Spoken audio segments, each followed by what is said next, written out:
संदर्भामध्ये महाविकास आघाडीमधले जे घटक पक्ष आहेत त्या सगळ्या पक्षाचे प्रमुख यांनी आपली भूमिका या ठिकाणी मांडलेली आहे।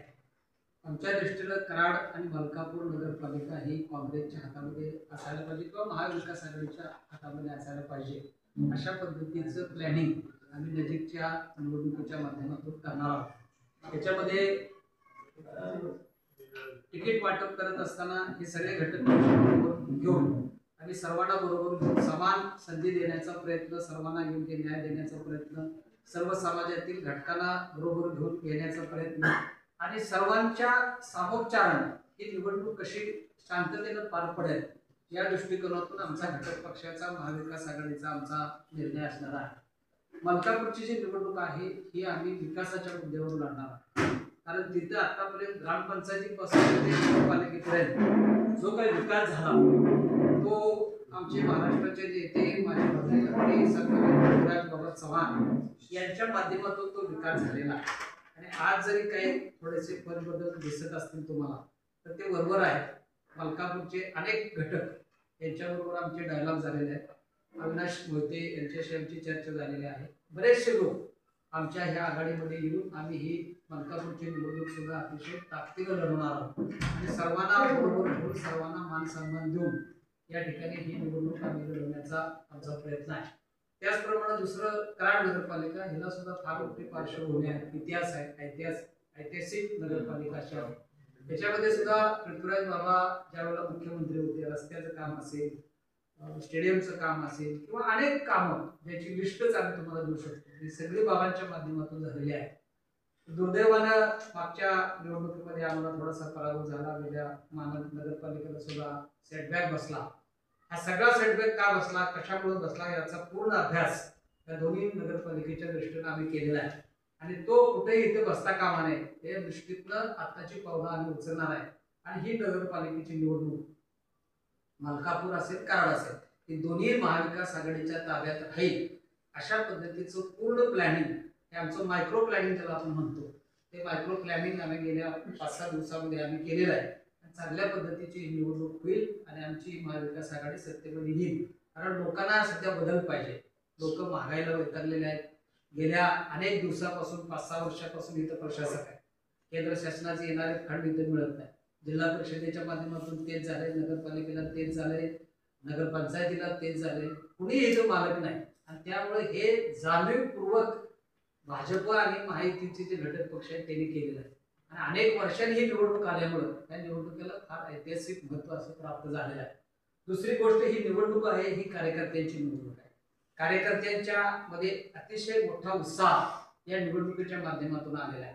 अनेक वर्ष निवडणुका नसल्यामुळं विकासाची कामं पूर्णपणे खंड पडलेली आहेत। केंद्राचा येणारा फंड असेल, शासनाचा येणारा फंड असेल, लोकांचे रोजचे व्यवहाराची कामं असतील ही पूर्णपणे ठप्प झालेली आहेत आणि ते ठप्प झाल्यामुळं हे कुणी केलं, हे महायुतीच्या घटक पक्षांनी आणि विशेषतः भारतीय जनता पक्षाने यांनी केलेलं आहे आणि म्हणून त्यांचं टार्गेट ठेवून महाविकास आघाडी ही निवडणूक ताकदीनं लढणार आहे।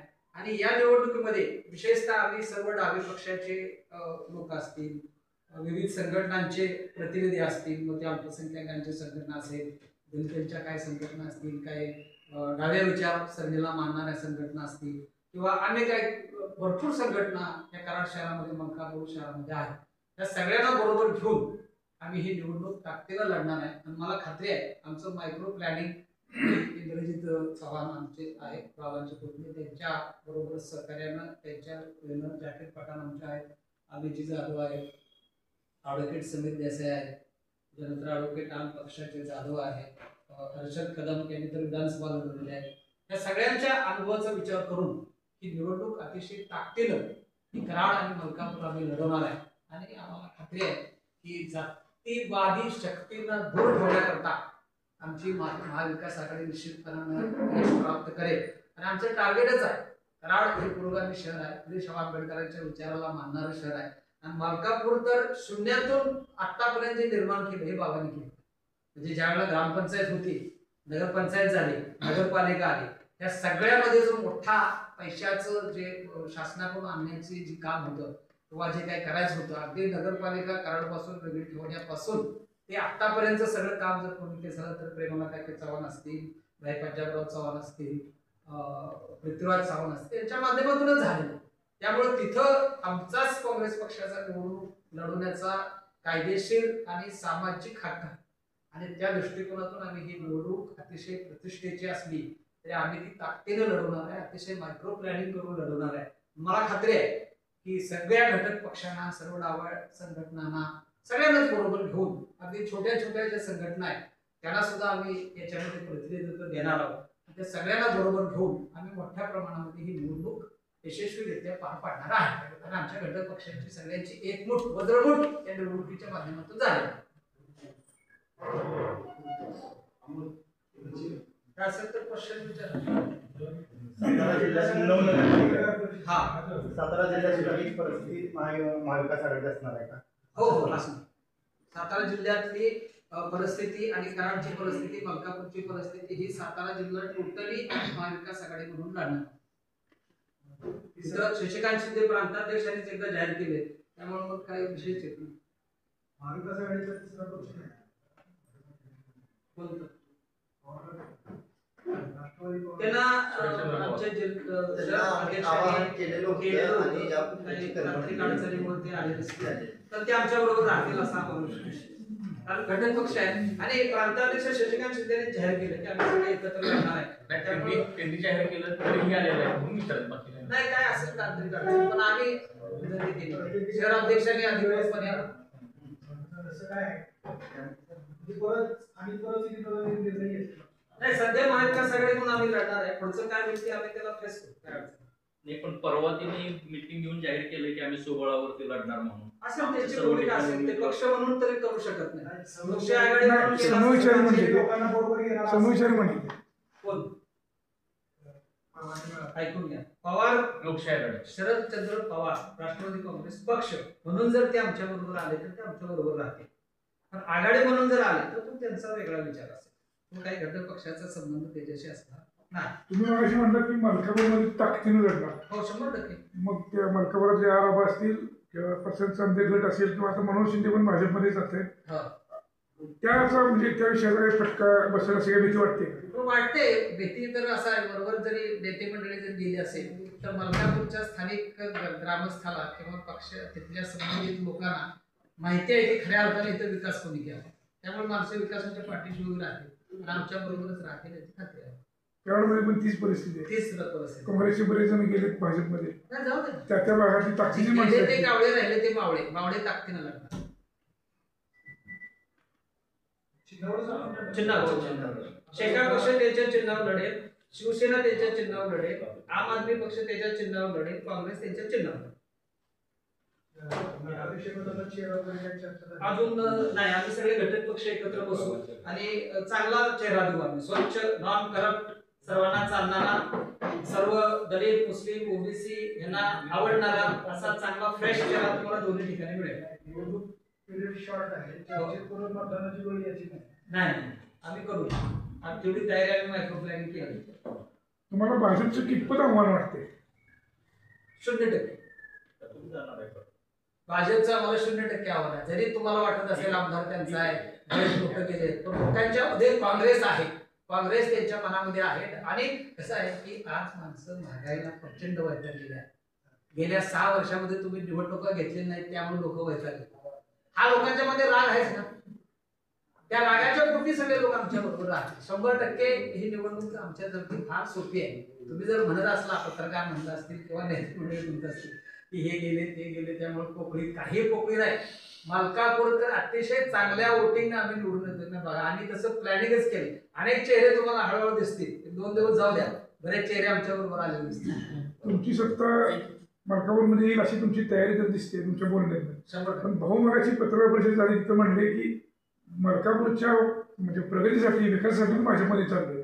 तुम्ही जर म्हणताय तुमच्यामुळे विकास झालाय, ते म्हटलं विकासासाठी चाललोय, तर हा गॅप कसा भरून काढायचा? असं आहे की त्यांना विकास अजून जर दिसत नसेल आतापर्यंत झालेला तर तो त्यांचा प्रश्न आहे. आणि अजून विकास करायचा असेल तर तिथं पृथ्वीराज बाबा हेच इंजेक्शन आहे. लक्षात ठेवा. अजूनही बाबांच्या पत्राला इथं मान सन्मान आहे. आम्ही कुठं लाचार होऊन कोणाच्या ह्याच्यामध्ये मागाय जाणार नाही की आमचं काम करावं. स्वाभिमानानं बाबांच्या ताकदीवर हे निवडणूक लढणार. नगराध्यक्षपद कुठल्या पक्षाकडे असणार? तर ते ठरेल. घटक पक्षाची अजून एक बैठक होईल, त्याच्यामध्ये ठरेल. म्हणजे कराडचं कोणाकडे असेल, मलकापूरचं कोणाकडे असेल, आमचे घटक पक्ष एकत्र बसून ते पण चिन्ह लढणार की काय? चिन्ह ह्या सगळ्या निवडणुका ह्या चिन्हावर 100% चिन्ह. आणि तुम्हाला पत्रकारांना मी कॉन्फिडेंटली सांगतो की दोन्ही महानगरपालिकेमध्ये अतिशय चांगल्या पद्धतीचे बदल दिसतील. कारण अनेक लोक आम्हाला येऊन भेटले, काही फोन केलेत, काही समक्ष येऊन भेटलेत, काही गुप्तरित्या भेटलेत. काही लोकांना कोणाची अडचण होती ती सगळी आता म्हणते त्या अडचणी गेल्या आमच्या, आम्ही आता तुमच्या बरोबर ओपन आहे. त्यामुळं अत्यंत चांगला प्रभाव नजीकच्या निवडणुकीमध्ये तुम्हाला दिसेल.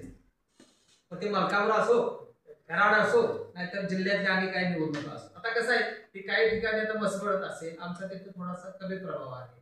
कोरेगाव असेल आमचा कमी, सातारा असेल आमचं, पण आम्ही तिथे संघटना आहे ना, आमची संघटना आहे आमच्या तिथे, ते त्याचा उपयोग करून घेऊन आणणार.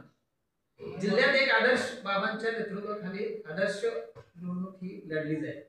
कुठेही भांडण तंटा शाप अपशाप आम्ही अजिबात वापरणार नाही. विकासाच्या मुद्द्यावर अनेक वर्षापासून या निवडणुका का रखडल्या याचं उत्तर समोरच्या पक्षाने आम्हाला द्यावं. का घेतल्या नाही आजपर्यंत? 6 वर्ष झाली नगरपालिकेच्या निवडणुका तुम्ही घेतल्या नाही. ह्याच्या पाठीमागचं कारण काय ते सांगायला आम्ही वोट करतोच निवडणुकीला. सगळे वाबाडे काढू आम्ही, काही ठरवणार नाही. मगाशी मनोज शिंदे म्हणाले की विकास कामासाठी मी भाजपमध्ये जातोय, पण त्यावेळेला काही पत्रकारांनी त्यांना प्रश्न विचारला की पृथ्वीराज चव्हाणांच्याकडून विकास झाला नाहीये का? तर ते बोलता बोलता असे बोलले की पृथ्वीराज चव्हाणांच्या पत्र घेऊन मी अनेक प्रयत्न केले, सत्ता नसताना, काँग्रेसची सत्ता नसताना अनेक वेळा प्रयत्न केले, पण मला त्याला यश आलं नाही. असं त्यांचं मत असेल, आमचं नाही. त्यांचा तो वैयक्तिक प्रश्न आहे, त्यांना अनुभव कसा आला मला माहिती नाही. 2.5 वर्ष आमचं सरकार होतं, सगळं होतं, तोपर्यंत सगळे आमच्या बरोबर होते.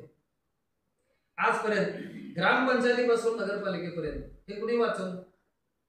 याचं उत्तर त्यांनी द्यावं. बाबांनी वाचवलंय, बाबांच्या घराने काकीने वाचवलं. मलकापूरमध्ये जो काही विकास दिसतोय, इमारत म्हणा, ते कुणी आता या इमारतीला पैसे कुणी आणले? ती जागा फुकट कुणी दिली? विकास हा बाबांच्याच माध्यमातून झालेला आहे आणि त्याला स्वतः म्हणून भाऊ साक्षी आहेत, त्यांच्या माध्यमातूनच तो झालेला आहे. बाबांचं बरदास्त होता म्हणून हा सगळा विकास शक्य झाला. ते तिने मान्य केलं, परंतु सत्ता नसताना बाबांची पत्र वापरून विकास करण्याचा प्रयत्न केला, पण त्याला यश आलं. कसं आहे बाबांच्या पत्राचा पुढे अपमान त्यांनी करायचे. वापरले. सत्ता नसताना एक हा जो फ्लायओव्हर झालाय, सत्ता नव्हतीच तरी सुद्धा केलं ना. खाली सत्ता होती ती झालंच नाही. आणि बाबांच्या पत्राबद्दल असं अपमानास्पद बोलण्याचा अधिकार त्यांना नाही. त्यांनी बोलू नये असं. त्यांनी पुढे एक वाक्य वापरले, तुम्ही विसरला. कदाचित मी कमी पडलो असेल असं वापरलं, तिने वापरलं. ते प्रयत्नात मी कमी पडलो असं ते वापरले. तेच खरं कारण आहे का त्यांचं जाण्याचं? आणि त्याचं म्हणून तर मी तुम्हाला प्रश्न विचारला होता की तुमच्या कोणी यामध्ये उत्तर द्या. पुढचा